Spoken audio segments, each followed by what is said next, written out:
Greetings from Books on the Hill. Here we are at the beginning of National Poetry Month. And so to kick off the month, I decided on this classic by Samuel Taylor Coleridge. A fragment of the poem, famously interrupted by a caller at the door. But what he had so far before his groove was thrown off is pretty great. So this is Kubla Khan.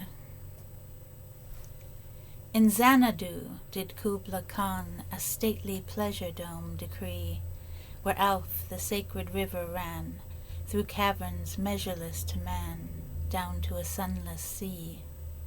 So twice 5 miles of fertile ground, with walls and towers were girdled round, and there were gardens bright with sinuous rills, where blossomed many an incense-bearing tree.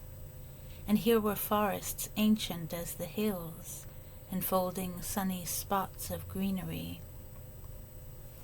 But oh, that deep romantic chasm which slanted down the green hill athwart a cedarn cover, a savage place, as holy and enchanted as ere beneath a waning moon was haunted by woman wailing for her demon lover.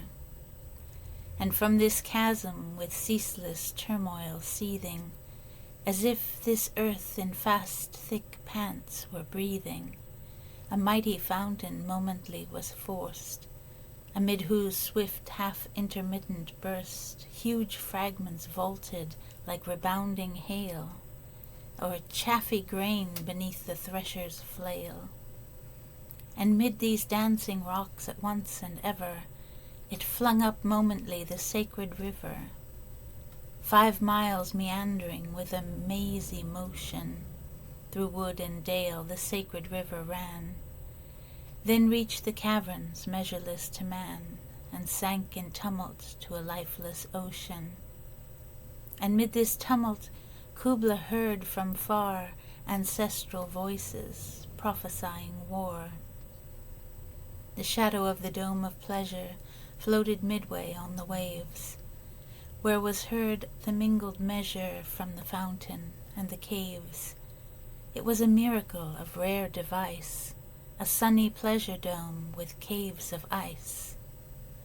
A damsel with a dulcimer in a vision I once saw. It was an Abyssinian maid, and on her dulcimer she played, singing of Mount Abora.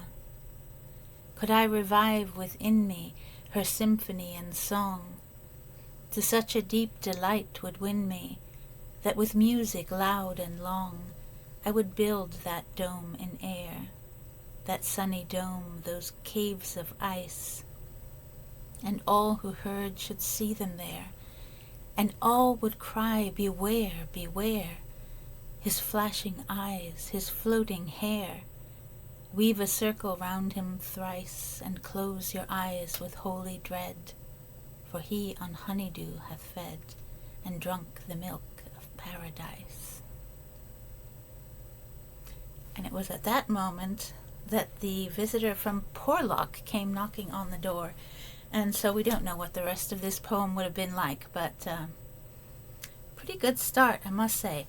All right, that's our poem for this week. And I shall see you all again next week.